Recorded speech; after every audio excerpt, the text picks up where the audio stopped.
Hello, everyone.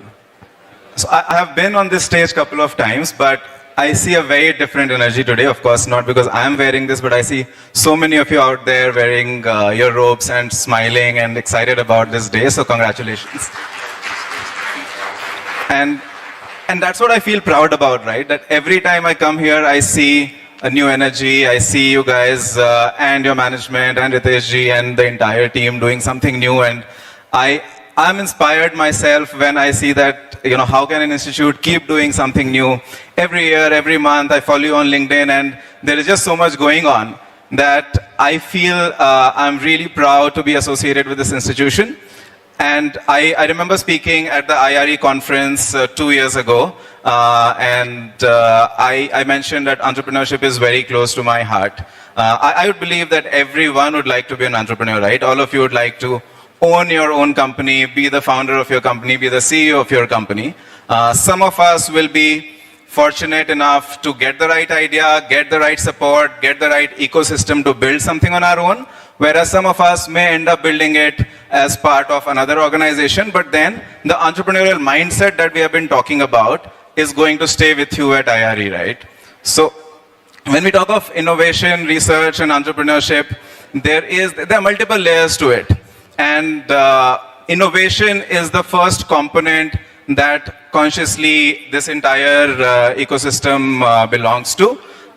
It has been typically believed, and often when scientists have talked about human beings being unique of all species, generally we have said that humans are the only species who can laugh and understand humor, understand jokes, and that may or may not be true because there's a lot of claim that there are some other species who can do that. But what I can confidently claim that humans are the only species that can innovate, right? You've seen rats and snakes living in the same hole for ages. Right? They've never tried to build a new kind of hole that they can live in.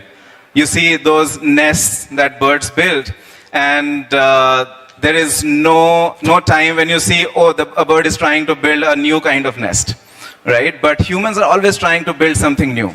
We are always trying to build something that can be better than before, that can be larger than before, versus a bird that would have no motivation to build a larger nest. Okay, so why is innovation so important? Because as we grow, we are looking at progress. We are looking at how we can do things better, larger as human beings.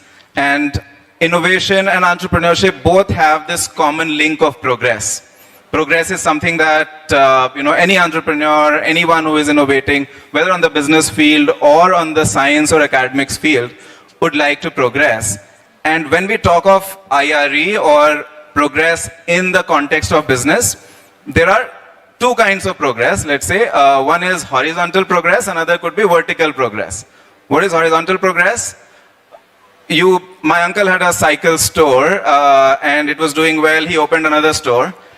He was able to supply cycles to a region that probably didn't have easy access to cycles or any product, and then he opened another and another, and then that's how you get horizontal progress. Whereas, let's say GIBS opens a campus in Kerala, and they are able to the students from Kerala is able to study at GIBS, experience IRE. So these are ways in which you expand by putting in more money, more time, more effort. So 2 times the effort, 2 times the impact.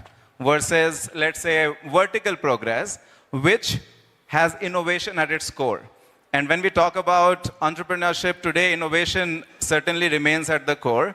And a lot of these companies, talk of Uber and Swiggy and Amazon and Flipkart. Now, Flipkart doesn't open in Bangalore and say, okay, let me deliver only to a certain region and then I will earn money out of it and then start. The goal is to deliver to entire Bangalore, right? And how do they do that? It's not possible just by putting in more money and putting in more people and delivery boys everywhere without innovation and technology. So in vertical progress, you cannot not innovate. Innovation remains at the core. And as you as students, as IRE students who are graduating now, you're fortunate to have amazing examples in front of you of your own alumnus who have done well. And you should ask yourself if the idea is that, because studying here, there's a lot of academic learning that you have gathered. But then now as you progress in your career, you would want to gather more practical knowledge, and you would want to do things which you can actually scale and build. And when you do that, ask yourself, if I am working on an idea, working on a dream that probably integrates vertical progress as well, that integrates innovation as well, right? And as you do that, sometimes it's very easy to come up with an idea and say, hey, no one has done this before, let's do it, right? A lot of your friends or yourself, you would have come up with amazing ideas and said, acha, kisi ne nahi gaya, let's do it. But kisi ne kyun nahi gaya? Why did no one did it? Why did no one do it? Because there could be multiple reasons, and that's where some amount of research comes into picture. Is it an idea that's ahead of its time? Is it an idea that's, imagine Uber and Swiggy starting 20 years ago. Would they get enough drivers or enough delivery boys to be able to use their app? Probably not. But today, the CEO of the company to the auto wala that you use, you see there is some reel that they are watching and there's some app that they're using, and now everyone is ready to use a smartphone. Okay, so timing is important. When you think of an idea, you think of, am I at the right time? And then another research that we talk in terms of business is user research. And there are times when you come up with an idea, but it's not important to your customer. You come up with an idea, great product, but you see that, oh, no one is buying it. Why? Because the customer doesn't care about it. We've heard of White Hat Junior. You must have seen the ads. They were teaching software coding to 5th standard, 6th standard, 7th standard kids. Some of the kids loved it, but then that was not the need. I mean, kids have so much going on already. So probably it was not an inherent need. It was more of something that was good to have.